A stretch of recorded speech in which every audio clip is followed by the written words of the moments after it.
कल हम लोगों ने क्या किसके बारे में पढ़ा था, है ना, तुर्की के बारे में देखा था। और हमने कंट्रीज देखे थे, है ना, कुछ कंट्रीज देखे थे। कौन कौन से कंट्री देखे थे हम लोगों ने?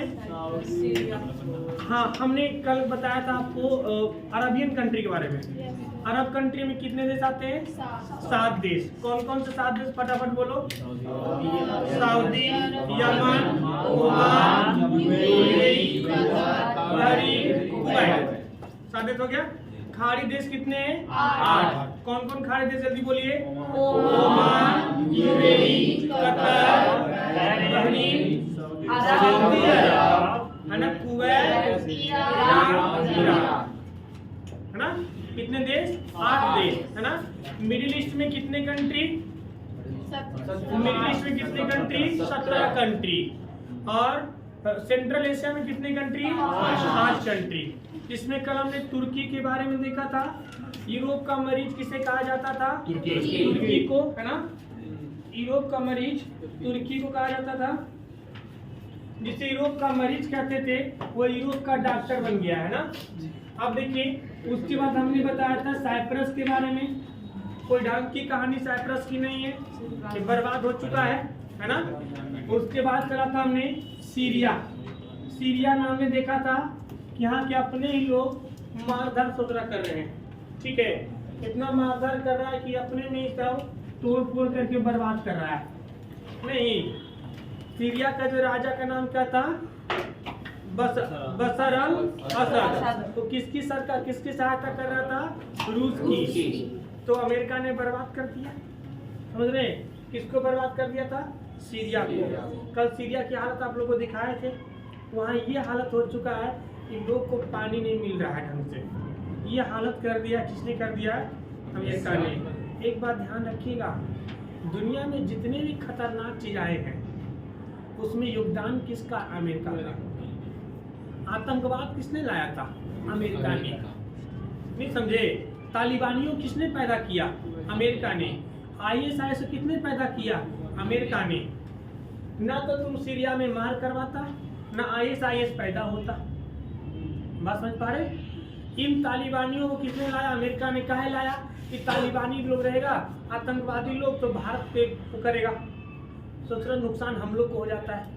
क्योंकि अब वो क्या नाम है, अब अफगानिस्तान को हड़प लिया तालिबानी ने, तो उसको अच्छा लगा। और जब उसने अमेरिका को मारा तो अमेरिका को दुख लगा। नहीं समझे? ढूंढ के मार रहा था ना अमेरिका वाले को तालिबानियों ने। तो क्या करोगे? ये इंटरनेशनल रिलेशन होता ही ऐसा है। हर देश चाहता है अपने आप को सर्वश्रेष्ठ बनाए, और उसमें जो सबसे पहले आगे निकल। देखते नहीं, गांव में पहले के समय में जो प्रधान रहते थे उनके पास आज भी 100 बीघा खेत है, क्योंकि पहले थे तो उसने हड़प लिया। अब जो बेचारे पिछड़े लोग हो गए थे उनको जमीन नहीं मिला, 2-4 बीघा मिला, ओकरों में बढ़ते बढ़ते आज कट्ठा में आ गया है। नहीं समझे? तो वही स्थिति है आज के समय में भी। सीरिया को बर्बाद हो चुका। सीरिया के बगल में अब कौन सा देश आपको है? लेबनान। लेबनान जरा सब लोग नक्शा निकालिए। नक्शा में लेबनान कई जगह तो होगा भी नहीं। जिनके पास खान सर वाला उनमें तो होगा, और जिनके पास ऑक्सफोर्ड का नहीं होगा। तुम नक्शा कहाँ ने लिया? तुम इसके पास सीख जाओ तुम लोग भी। हाँ, लेते रहना, चाहते गधा चल खत्म हो जाएगा ना पूरा, तब नक्शा लियो। तुम लड़के नहीं एक नक्शा सब लोग रखा करोगा, यही आपको रिजल्ट दिलाएगा, और रिजल्ट कुछ नहीं दिलाएगा। GS में जिसने नक्शा पे कमांड कर लिया उसका रिजल्ट कोई नहीं रोकेगा, क्योंकि आपको ऑलमोस्ट आपको 40% कवर हो जाएगा GS, ठीक है। बाकी इतिहास से कितना सवाल पूछता है? 2-3 वो आता है। ज्योग्राफी से 2-3 आता है। नहीं समझे? नक्शा से कम 7-8 क्वेश्चन आता है, डायरेक्टली इनडायरेक्टली, समझे? तो इसलिए इस पर ध्यान रखिए, कमांड करिए अच्छे से। इसीलिए वीडियो बना रहे हैं ताकि आप लोग घर पे रिवीजन करो, दोबारा इस चीज़ को देखो और रिवाइज हो जाएगा आपका। जिनका क्लास छूटी वीडियो देखिए करो, समझिए।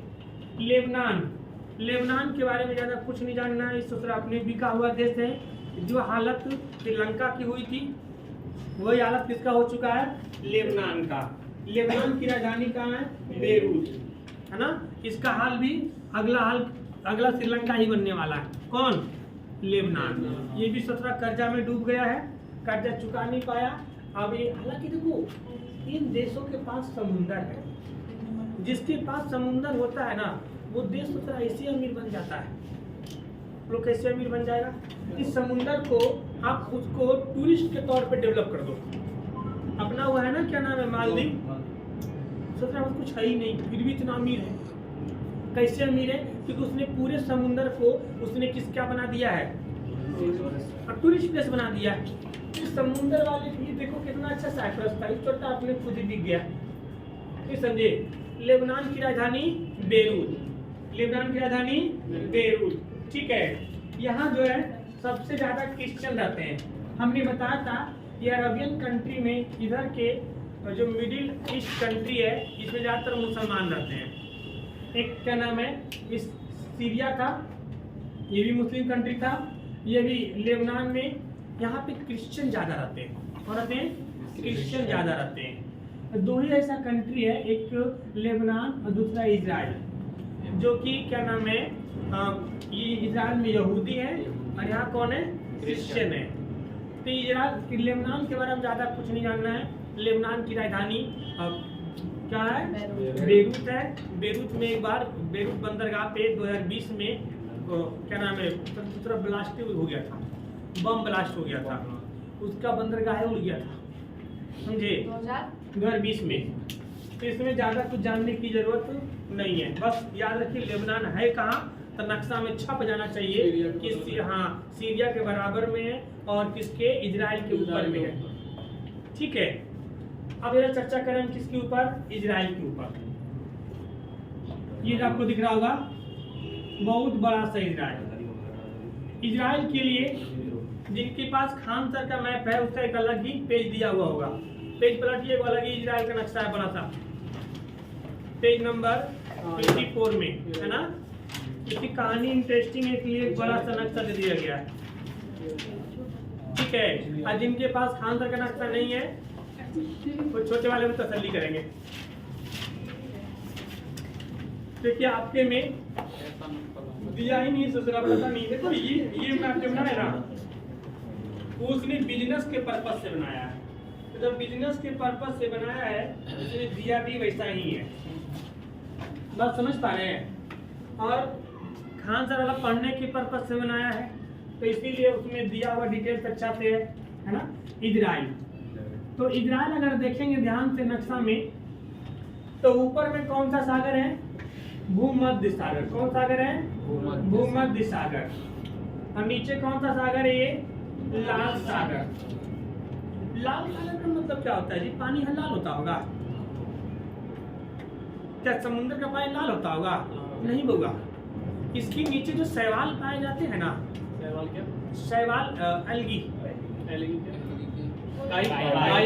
हाँ जो शैवाल सबसे ज्यादा प्रोटीन किसे पे आता है, शैवाल में। आप देखते हैं वो गोली आता है खाने के लिए, क्या नाम है उसको, बोलते हैं स्पाइरुलिना, नाम सुने किसी ने, स्पाइरुलिना।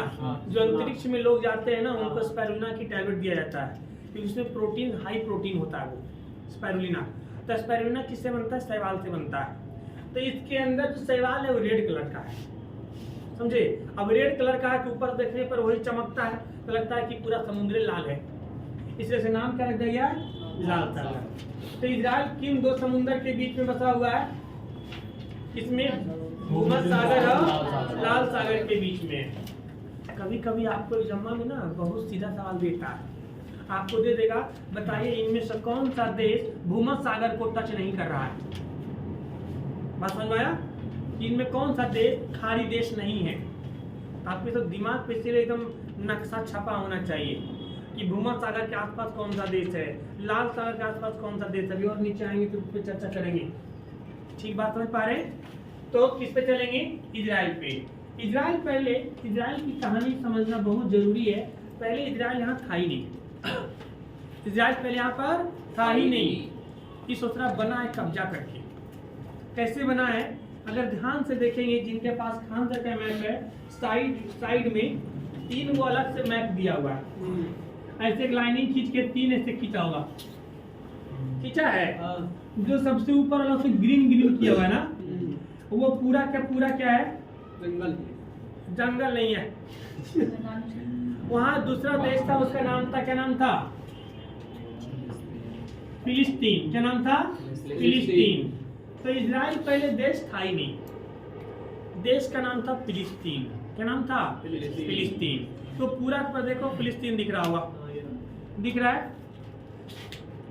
हर बेंच पर खान सर का नक्शा है, तो देख लो।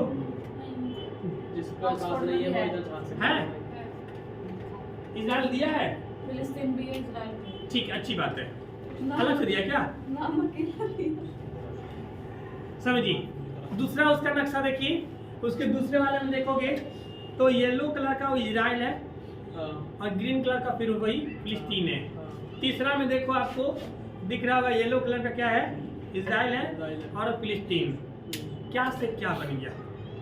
बात समझ आ रही? चलिए इसकी कहानी को आपको लेके चलते हैं। ये पता है, ये हम लोग जो सोचते हैं ना, हमारे देश के जो नेता सोचता है वो क्या सोचता है आपको पता है? इलेक्शन कैसे जीता जाए, है ना? किसको बेवकूफ कैसे बनाया जाए, जनता को कैसे लूटा जाए। ये अमेरिका, यूरोप वाले कंट्री वाले ये सब नहीं सोचते हैं। वो आगे 100 साल के बारे में सोचते हैं। अगर 100 साल के बारे में नहीं सोचा होता तो वो भारत इतना टुकड़ा करके नहीं जाता। हम अफगानिस्तान से लेकर म्यांमार तक थे, आपको पता है ना? 1893 में अफगानिस्तान में एक रेखा खींच दिया, डूरन रेखा, और अफगानिस्तान को अलग कर दिया। 1935 में बर्मा को अलग कर दिया, 35 के अधिनियम का 37 में, और 47 में पाकिस्तान को अलग कर दिया। उसने और भी तोड़ने की कोशिश किया। वो तो शुक्र मनाओ गांधी जी थे, टूटने नहीं दिया। अगर गांधी जी नहीं होते ना तो आज इंडिया भी किस्तों में बटा होता, इन्हीं इजराइल और फिलिस्तीन की तरह बटा होता और हम लोग आपस में लड़ रहे होते। समझे? इसका पूरा का पूरा श्रेय किसका? यूरोप वाले का। चलिए थोड़ा सा नक्शा निकाल के हम लोग चर्चा करेंगे इसके ऊपर, है ना? ये आपको दिख रहा है, इजराइल दिख रहा है ना? इतना छोटा है, छोटा नहीं है मतलब वो उतने नहीं आ रहा होगा ना, कैमरे में नहीं आ रहा होगा। आ रहा है सर, आ रहा है, आ रहा था, बस आ रहा है। कोई नहीं, ऊपर नीचे करके समझा लेते हैं ना।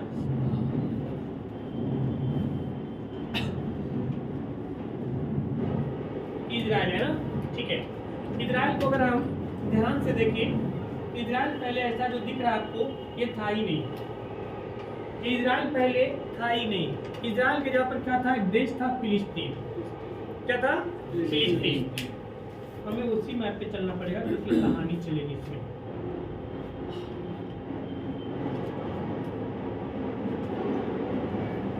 थोड़ा सा वो रखते हैं, समझिए।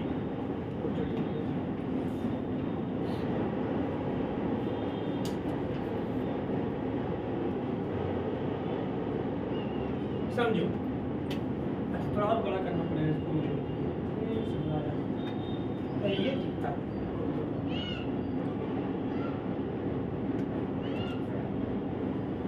अब समझिए, ठीक है। ये भाई आपका इजराइल है। इजराइल पहले देश था? नहीं था। कौन सा देश था? फिलिस्तीन। फिलिस्तीन था। जब सेकेंड वर्ल्ड वार हुआ, द्वितीय विश्व युद्ध में, फिलिस्तीन पूरी की पूरी मुस्लिम कंट्री था सेकेंड वर्ल्ड वार तक। और ये यूरोप वाले ने किससे कहा? सीरिया से कहा कि तुम हमारा साथ दो, ये फिलिस्तीन तुम्हें दे देंगे। बात समझ में? इन्होंने फ्रांस वालों से कहा कि तुम हमारा साथ दो, हम किसको दे देंगे? तुमको दे देंगे। अरब वालों को कहा कि तुम हमारा साथ दो, हम तुमको दे देंगे। फ्रांस को नहीं, ठीक है। जॉर्डन को कहा कि तुम हमारा साथ दो, हम तुम्हें दे देंगे। समझे? इराक वालों का कि तुम हमें साथ दो, हम तुमको दे देंगे। फ्रांस से भी कहा था, इटली से कहा था कि तुम कुछ करना नहीं, हम तुमको क्या दे देंगे? क्या दे देंगे? इजराइल दे देंगे, सॉरी फिलिस्तीन दे देंगे। सेकेंड वर्ल्ड वार हुआ। सेकेंड वर्ल्ड वार में कौन जीता? कौन जीता? अमेरिका जीता था। यानी अमेरिका और उसके नेबर कंट्री जो थे मित्र राष्ट्र जीते थे, है ना। ये आपका ब्रिटेन भी जीत गया था। जब युद्ध हो रहा था तो यहाँ यहूदी भी थे। इन यहूदियों से कहा कि देखो, तुम्हें किसने सताया है? हिटलर ने। तुम हमारा साथ दो, सेकेंड वर्ल्ड वार जैसे जीतेंगे यहाँ पर एक नया देश बना देंगे तुम्हारे लिए, इजराइल। वादा सबसे कर दिया। यहूदी होते हैं दिमाग के बहुत तेज। उस यहूदियों ने कहा ठीक है। यहूदी ने साथ किसका दिया? किसका साथ दिया? इंग्लैंड का साथ दिया। और युद्ध में हुए, जीते भी मित्र राष्ट्र। जब जीतने के बाद ये कह रहा है कि हमको दो फिलिस्तीन, ये कह रहा हमको दो फिलिस्तीन, किसी को फिलिस्तीन नहीं दिया। यहाँ के जो यहूदी थे बार बार चेता के रखते थे, छुट्टा हमको देना नहीं तो मार के रद्द कर देंगे। इन यहूदियों को क्या किया? कहा कि काम करो, तुम यहाँ से हमारे यहाँ से टैंक, गोला, बारूद, बम लो। कौन? ब्रिटेन। ब्रिटेन अमेरिका एक ही था। इसने यहाँ के यहूदियों को गोला, बारूद, टैंक वैंक दिया और कहा यहाँ के मुसलमानों को मारो, मार के रद्द कर दो। ठीक है, अगर वहाँ के मुसलमान को कुछ होगा फिर हम देख लेंगे। इधर के लोगों को कहा कि देखो, अगर तुम्हें कोई दिक्कत होगा तो मेरे पास आना। अमेरिका ये समझे, क्योंकि अमेरिका सबसे पावरफुल था। गांव में कुछ होता है तो लोग किसके पास जाते हैं? प्रधान जी के पास जाते हैं, क्योंकि गांव के पावरफुल प्रधान जी हैं। बात समझ पा रहे हो? अब यहाँ भी वही गेम खेला गया। ठीक है, यहाँ के जो यहूदी थे उनको तोप, टैंक, पूरा बम दिया। इन मुसलमानों को यहूदियों ने मार कर रद्द कर दिया। जब यहाँ के मुसलमान को मार रहा था तो यहाँ के मुसलमान सब कहाँ गए? अमेरिका के पास, ब्रिटेन के पास। तो कहा था देखो, हम बाहर बाहर ना तुमको गरियाएंगे, तुम समझ जाना कोई दिखावटी है नहीं। जैसे जब दोस्त लड़ते हैं, आप पीछे से उसका आया हुआ देख, हम बाहर से मना करेंगे बस दुआ मारना था ना। तो भाई छोड़ दे, छोड़ दे भाई, छोड़ दे, छोड़ दे।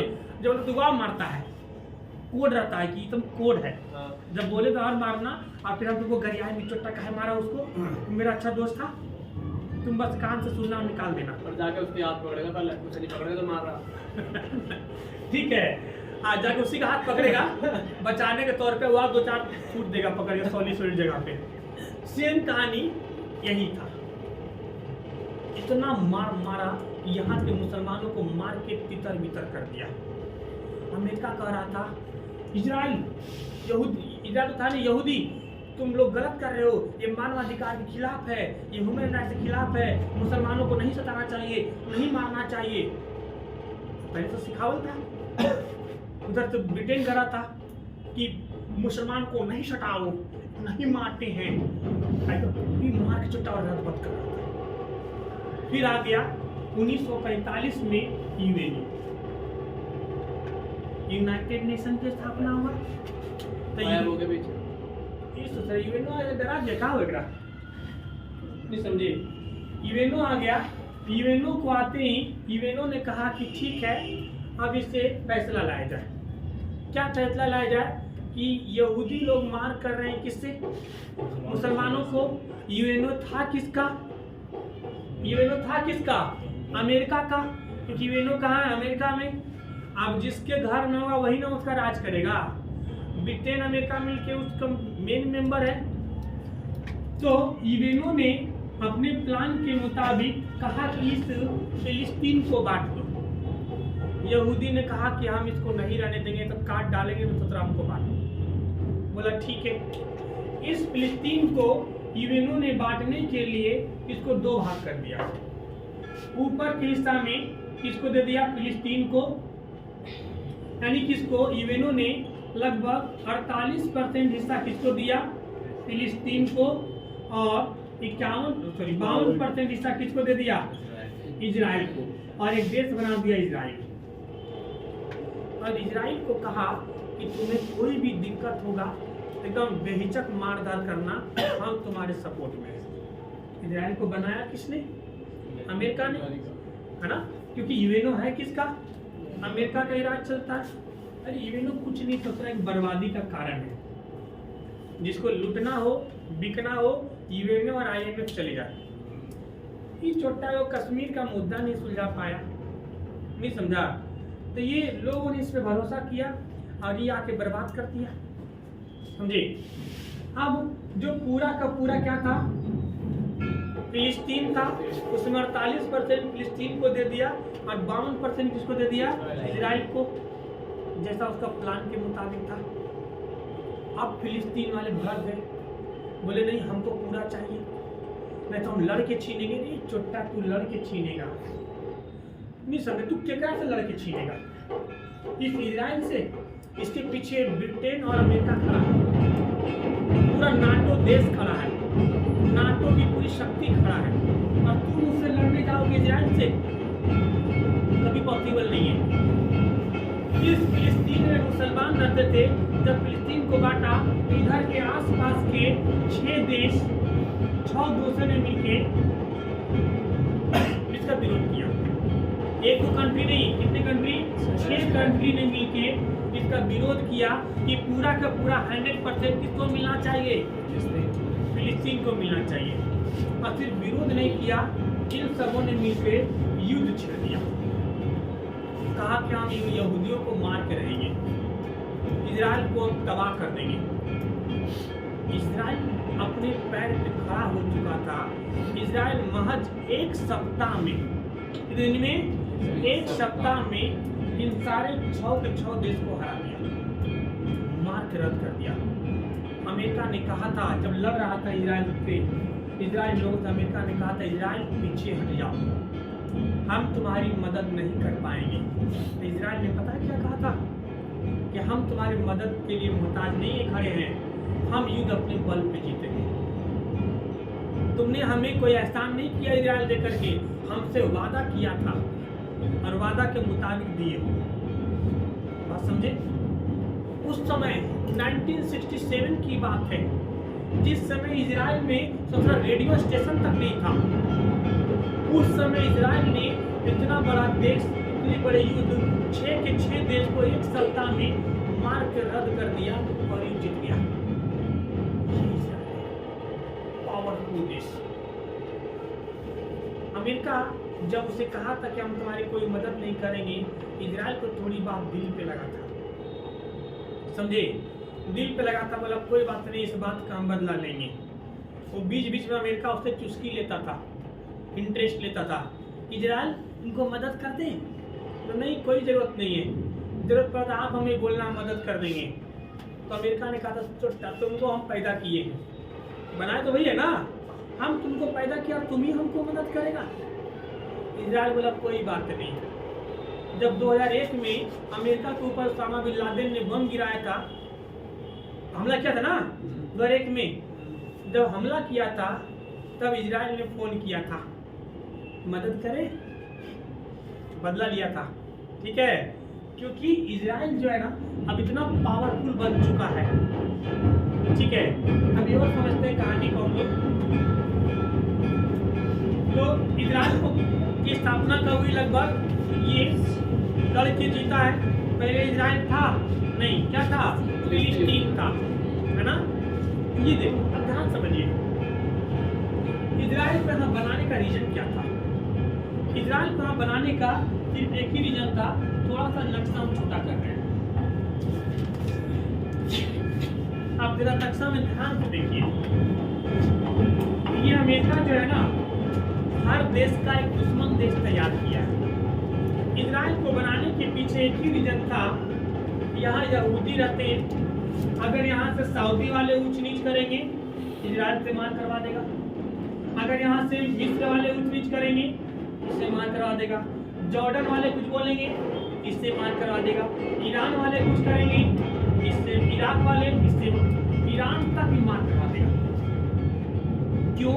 क्योंकि इजराइल के पीछे पूरे के पूरे नाटो देश खड़ा है और अब तो इतना ताकतवर हो गया। इजराइल की आबादी महज कितनी पता है? 1 करोड़। इजराइल की आबादी महज 1 करोड़ है। सोचो, अगर इसकी आबादी देखो तो दिल्ली की आबादी 2 करोड़ है, तो उसका आधा कर दो। वहाँ की टेक्नोलॉजी बहुत जबरदस्त है, वहाँ पैसा बहुत है, वहाँ की सरकार सेना पे पैसा खर्च करती है, एजुकेशन पे पैसा खर्च करती है, वहाँ करप्शन है ही नहीं। वहाँ के हर बच्चे को, चाहे लड़का हो या लड़की हो, आपको 1 साल सेना में देना ही देना होगा। आपको वहाँ क्लास में जब पढ़ाई होती है तो सेना की ट्रेनिंग आपको क्लास में दे दी जाती है। इजराइल में अगर जरूरत पड़े तो वहाँ 30 लाख सैनिक हमेशा रेडी रहते हैं लड़ने के लिए। सोचो, हमारे देश में इतने लाख सैनिक नहीं है। अभी अग्निवीर का जो बहाली मोदी जी कर रहे हैं, बहुत लोग इसका विरोध कर रहे थे। हम एक बस में आ रहे थे, बस में बहुत तरह के लोग होते हैं, तो कुछ लोग, देखो कुछ लोग सरकार के सपोर्ट में भी था। सरकार बोलना चाहिए, किसी धर्म, किसी पार्टी पक्ष नहीं बोलो, सरकार के पक्ष में था कि अच्छा है, कुछ लोग खराब था। तो बहुत से लोग, गांव के लोग, तो वो इसको समझा नहीं पा रहे थे। 2-4 लोग था, वो गरिया रहा था, मोदिया ने ऐसे कर दिया, मोदिया ने वैसे कर दिया, ये लाद दिया, सेना को चौपट कर दिया। हमने कहा तुम सब शांत हो जा, इसको बोलने के पहले हम बोले हाँ बोल ले। हम बोले एक बात था, ये बस में कितना लोग हैं? 50 लोग हो, महिलाएं हैं, बच्चे हैं, बूढ़े हैं, सब लोग हैं। अगर 2 को भी अगर डुप्लीकेट बंदूक लेकर घुस जाएगा और कहेगा सब अपना पैसा मोबाइल निकाल के दे दे, किसी का औकात नहीं होगा कि उससे लड़ लें। चाकू जिसको दिखा देगा ना, उसने सोचा हमारा तो गला कटा, दे दे। अगर 4 साल बंदा आर्मी में रह के आएगा, एक भी बंदा अगर उसमें उस आर्मी वाला अगर बस में रह गया ना, तो 2 या 4 को थोड़ देगा पकड़ के। उसकी ट्रेनिंग में ऐसा होता है। तो ये मत देखो कि वो 4 साल रह के किया क्या, वो 4 साल रहने के बाद क्या करेगा, ये देखो ना। नहीं समझे? अरे 4 साल बाद वो बंदा ऐसे ना, अब क्या नाम है, अपने आप को स्ट्रॉन्ग कर लेगा कि आने वाले जिस समाज में जाएगा, समाज को सिखाएगा चीजें कि देखो इससे डिफेंस होता है, इससे लड़ना होता है, ऐसे। नहीं समझे? अभी होता है ना जी, गांव में मतलब कोई महिला साथ छेड़ दिया, कोई लड़की साथ छेड़ दिया, फिर गांव वाले उससे लड़ नहीं पाते, 2-4 गो आर्मी रिटायर रहेगा, वो दौड़ा के थूरेगा, दौड़ा के मारेगा। तो उसको हर तरह का एक्टिविटी पता होता है। नहीं समझे? जिस स्थिति में आप नॉर्मल आदमी सरेंडर बोल देता है, उस स्थिति में लोग और जीतता है भी। तो वही चीज है, इजराइल की इतनी पावरफुल है वहाँ की सेना सत्ता कि यहाँ के हर लोग को एकदम सेना में जाने के लिए तत्पर रहते हैं। 30 लाख लोग, यहाँ की महिलाएं भी हमेशा जरूरत पड़े तो बंदूक लेके चलाने की, क्योंकि ट्रेनिंग ऑलरेडी ट्रेन रहते हैं। हमारे यहाँ की महिला को बंदूक दे उठने नहीं करते, सुना भाई करना क्या है, ये दबाने वाला है, अच्छा इस वक्त तो बंदूक से गोली निकलेगा, वो पूरा में अच्छा पहले कैसे दबाना है, केकरा देखना है, एकरा और एकरा देख के मारेगी तो इतना जैसे झटका मारता है, एकरा लग जाएगा। नहीं, क्योंकि ट्रेनिंग नहीं है होगा। सबसे सिंपल सी बात, अब इससे जिस लड़के को खाना बनाने की ट्रेनिंग नहीं है, अब उसको खाना बनाने के लिए मम्मी किचन में खड़ा कर दे, वो झोल झाँस के निकल जाएगा पूरा खाना। नहीं तो चला ये क्या बाल के निकला काला काला, तो वही चीज है। आई समझिए इजराइल। अब यहाँ पर अब सुनो क्या हुआ। अब क्या हुआ, जब ये 6 के 6 देश ने इसका विरोध किया तो 1 सप्ताह में महज मार के रद्द कर दिया और धीरे धीरे कब्जा करने लगा। अरे देखो, इस फिलिस्तीन वालों को समझना चाहिए कि जब तुमको लड़ने का औकात नहीं है ना, तो तुम अपने आप को जो मिला उसमें संतुष्ट रह जाओ। समझे? इजराइल वाले क्या करते हैं, ध्यान समझिए। अब इजराइल वालों ने क्या किया है, इस फिलिस्तीन को, ये जो फिलिस्तीन है इसको इतना सा ऊपर फिलिस्तीन छोड़ दिया है और नीचे इसको छोड़ दिया है। इसको बोलते हैं वेस्ट बैंक। क्या बोलते हैं? West Bank. लिखा है आपको में? इसको बोलते हैं गाजा पट्टी। आप नाम सुने होंगे ना, अभी युद्ध हुआ था इजराइल और फिलिस्तीन में, तब गाजा पट्टी वालों को मार कर रद्द कर दिया था, है ना? हाँ, सुनो उतना ही नहीं, ये जो फिलिस्तीन है ना, इसके बीच में भी जहाँ हम डॉट लगाने काला काला, ये भी किसके कब्जा में है? इजराइल कब्जा में। अपना बीच में बिल्डिंग बना रखा है। इस फिलिस्तीन वालों के पास कोई टेक्नोलॉजी नहीं है, कोई टेक्नोलॉजी नहीं है। पूरे इस कंट्री में सिर्फ 2 ही देश ऐसा है, 3 देश जो बहुत पावरफुल है। एक इधर से तुर्की ले लो, ईरान और ये इजराइल, जिसके पास अपना टेक्नोलॉजी है, पावरफुल है, और कोई पावरफुल नहीं है। इन छोटों के पास है ही क्या, तेल है, वो भी नेचुरल है। तेल बेच तेल इतना इम्पोर्टेंट चीज़ है कि तेल बेच के पैसा कमा रहा है। हमें तो है ही क्या, कुछ नहीं है। इन लोग आता है क्या, इराक वाले, ईरान वाले, किसको इसका क्या नाम है, सऊदी वाले को ये अपना इंडस्ट्री दे दिया। आपको ये एक बार बताया था ना, अभी आगे कहानी सुनाएंगे। इधर इंडस्ट्री बहुत सारे आगे हैं जिससे कारण टैक्स से पैसा आ रहा है। इसके पास, इजराइल के पास कोई ज़्यादा बड़ी इन्वेस्टमेंट नहीं है। इजराइल ने अपने पैरों पे खुद खड़ा हुआ, अपने पैरों पे खड़ा होकर के इस इजराइल को इजराइल बनाया है, समझे। उसी तरीके से जिस तरीके से भारत आज़ाद हुआ था, तो भारत में जब आज़ाद होने के बाद जो भारत के तत्कालीन प्रधानमंत्री थे जवाहरलाल नेहरू ने, उन्होंने एफडीआई पर रोक लगा दिया। एफडीआई पर, ठीक है, एफडीआई पर रोक लगा दिया कि कोई भी विदेशी आके इन्वेस्टमेंट नहीं करेगा। और ये रोक 1991 तक लगा रहा था। अच्छा किया था। उन्होंने कहा था कि विदेश का कोई भी कंपनी इंडिया में नहीं आएगी, हम खुद सब बनाएंगे। भले ही हमें टाइम लगा, ब्रश मंजन तक हम खुद फिर बनाना शुरू हो गए।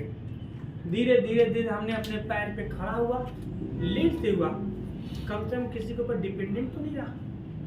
91 के बाद जब एलपीजी लाया गया, ग्लोबलाइजेशन, प्राइवेटाइजेशन, लिबरलाइजेशन, है ना, लिबरलाइजेशन, प्राइवेटाइजेशन, ग्लोबलाइजेशन, तब जा करके जो फॉरेन कंट्रीज थे उसको इन्वेस्टमेंट का क्या दिया गया, मौका दिया गया, ताकि टेक्नोलॉजी आए।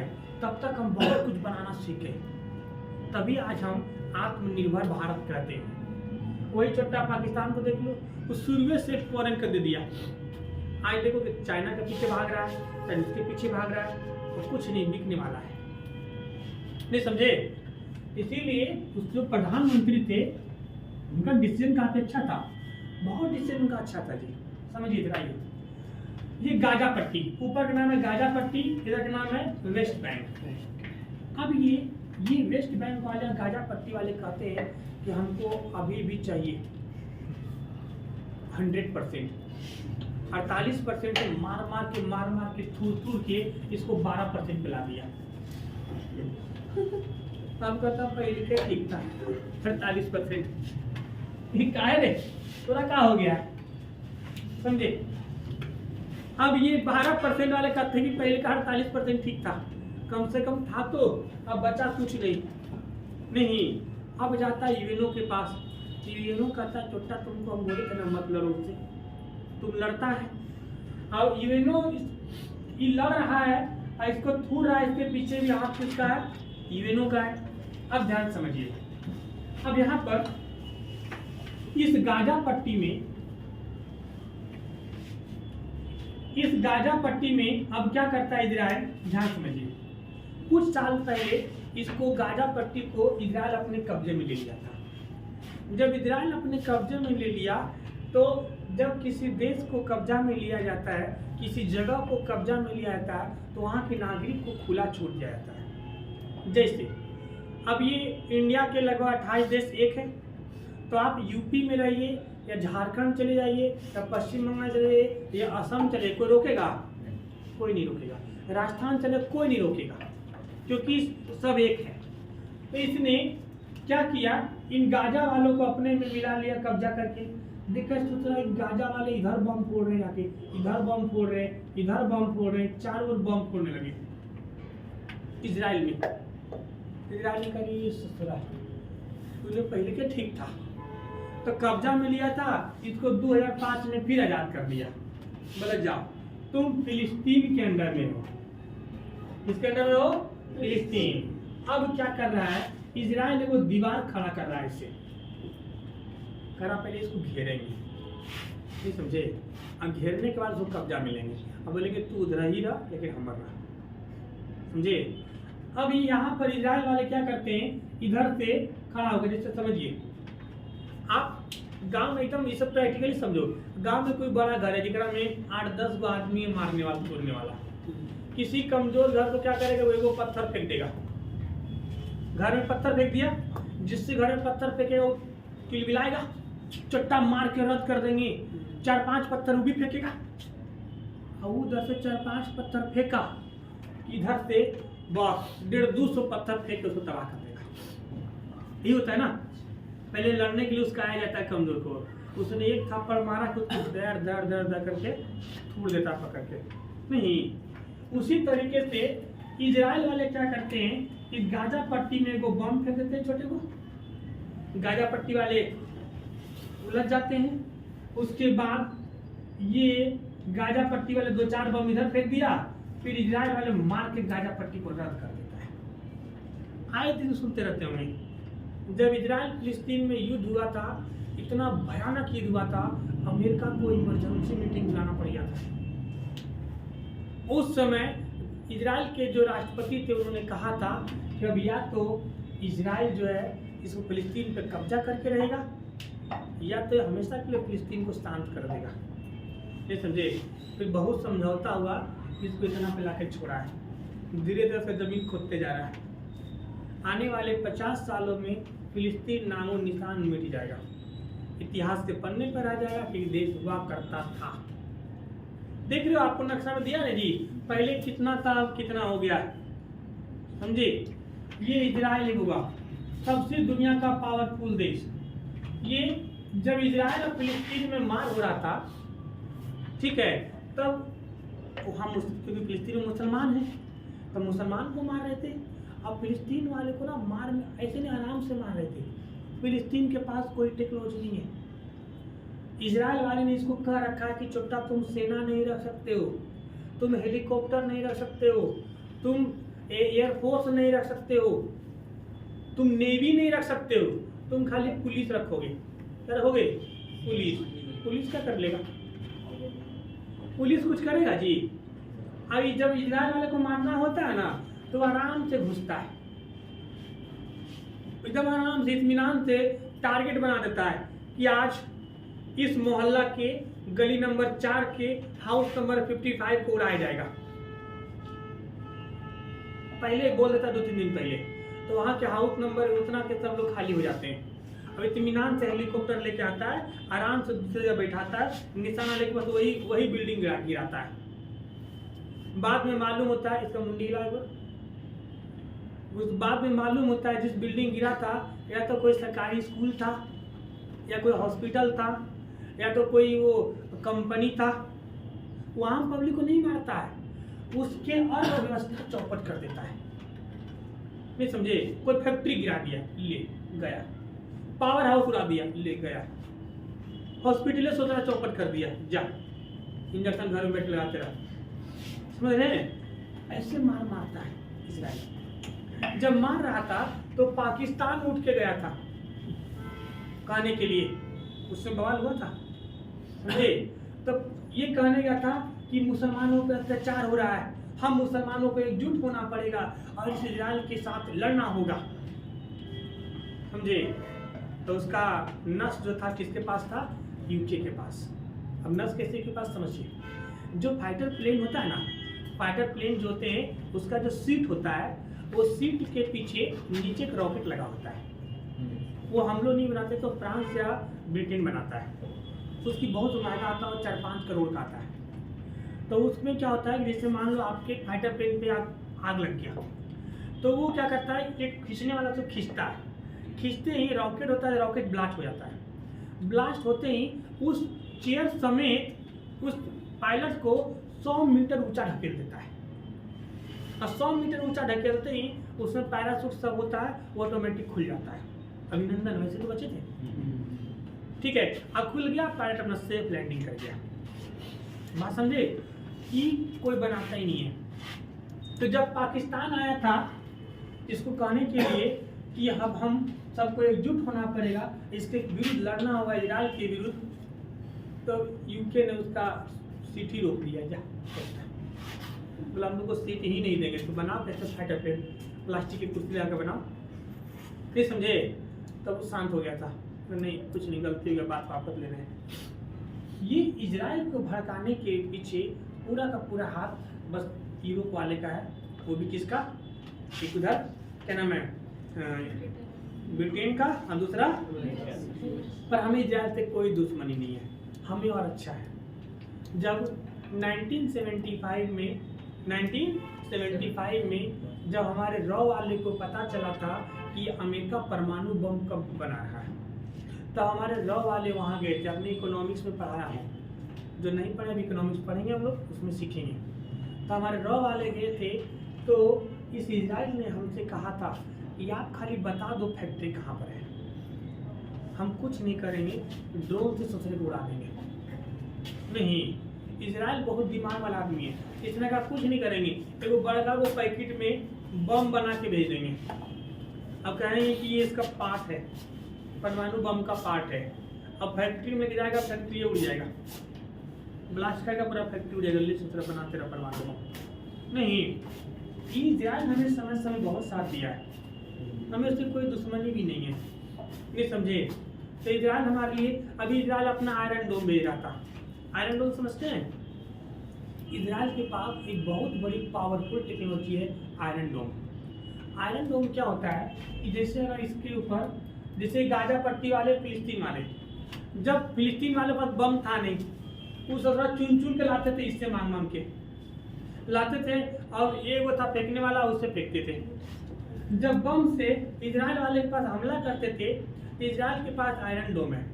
आयरन डोम आपको पहले पता कर लेगा कि बम आ रहा है, जिस डायरेक्शन में बम आएगा उसके अपोजिट डायरेक्शन, उसके अपोजिट मतलब उधर से आ रहा है, इधर से वो 5-6 एंटी बम मारेगा, समझे, और उसको बम को रास्ता हवा में ही मार के उड़ा देगा, मिसाइल को, तो नीचे नहीं गिर पाया और वो अपना सेफ हो गया। इजराइल के पास बहुत तगड़ी पावरफुल आयरन डोम, लेकिन वो आयरन डोम इन्हीं छोटे कंट्रियों के लिए है, वो भारत को बेचने आया था। भारत का देखो, तुम्हारा आयरन डोम ले भी लेंगे हम क्या करेंगे, क्योंकि हमारा दुश्मन कोई छोटा मोटा थोड़ी है, चाइना को आयरन डोम में उड़ा देगा, नहीं समझे, ठीक है, पाकिस्तान, तो हमारे खतरा भी बड़े बड़े हैं। बोला हाँ ये बात तो सही है, बोला आपका आयरन डोम जो है छोटे से जगह के लिए, इस उतना इजराइल है ही कितना बड़ा, नहीं समझे, इतना तो मोदी जी का खाली बाथरूम होगा जी, जितना बड़ा इजराइल बसा हुआ है, इतना में आयरन डोम काम करेगा? इंडिया में आयरन डोम काम करेगा? नहीं करेगा, ठीक है। तो जिसके कारण से ये नहीं पाया। अभी बस 2 मिनट और सुनो कहानी, 4 मिनट। अब एक और बवाल हो गया, बोरिंग लग रहा है क्या? टॉपिक एंड कर दें, ठीक है, 2 मिनट तक टॉपिक को एंड कर दें। ये जगह है इजराइल की राजधानी, उसका नाम क्या है? जेरूसलम। जेरूसलम जो है ना,